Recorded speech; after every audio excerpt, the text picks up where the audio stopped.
Hi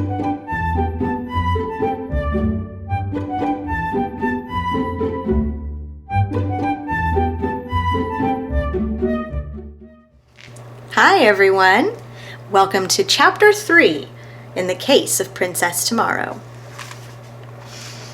Chapter 3, The Scratching Pen Writes. Professor Diabolo flicked his fingers as if discharging bolts of lightning. "Sleep, princess," he commanded. "Sleep." Princess Tomorrow's eyes began to flutter, and then closed. "You are in a deep trance, my dear princess," he murmured. "You will travel forward in time. Forward, forward. An hour. Journey onward. 2 hours. 3. Stop!" The soft light glinted off his glasses. The gamblers were gripped in a sort of hypnotic silence. Vicky was staring so hard she barely breathed.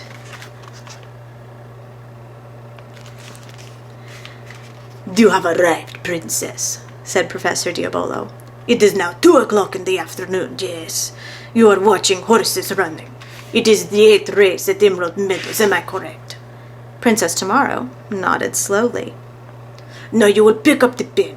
You will tell us the future, the winners. Who do you see crossing the finish line? Write the answer."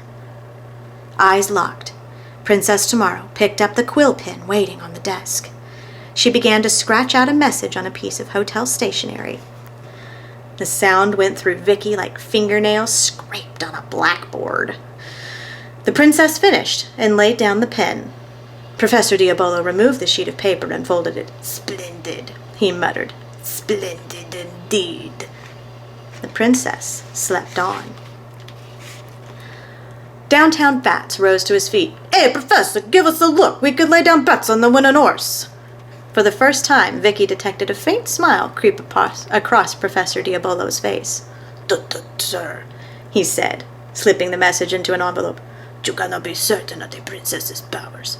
But if she is mistaken, be patient, sir. We will know the answer tomorrow." The professor ran the flap of the envelope across his tongue and sealed it.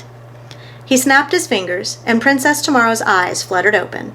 The professor gave her a deep bow. Clutching the dog, she retired to the next room.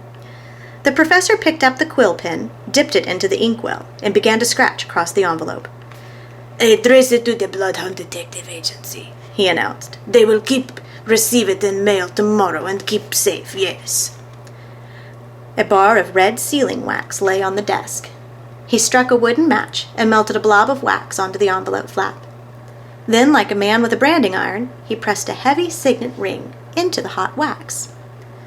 "Sealed with my initials," announced the professor. "No one tampers. To open the envelope and read the message, the seal must be broken, correct?"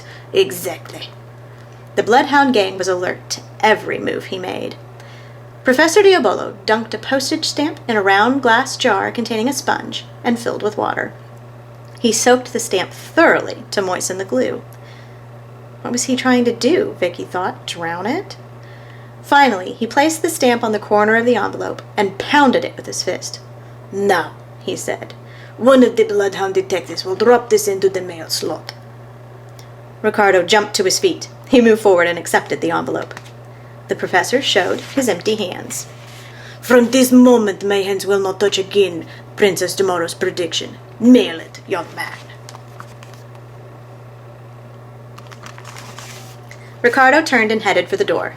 Vicky gave him a flash of eyes as if to say, "Check for trickery." Once in the hall, Ricardo examined the envelope. It had the name Midtown Hotel printed in the corner, and it was addressed correctly. It was tightly sealed. And the wax, looking like a thick drop of blood, bore the impression of the ring. He could easily make out the reversed initials. P.D. Professor Diabolo. Ricardo slipped the envelope through the mail slot near the elevator. He watched it slide downward within the glass chute. Mailed. When he returned to the room, Professor Diabolo was bowing to his guests. "Tomorrow, at the same hour here, we will meet. The Bloodhound detectives will return the envelope. Yes, we will open it and discover if the princess is correct in her prediction. Until then, I am your obedient Servant, Professor Diabolo. Tune in next time for Chapter 4.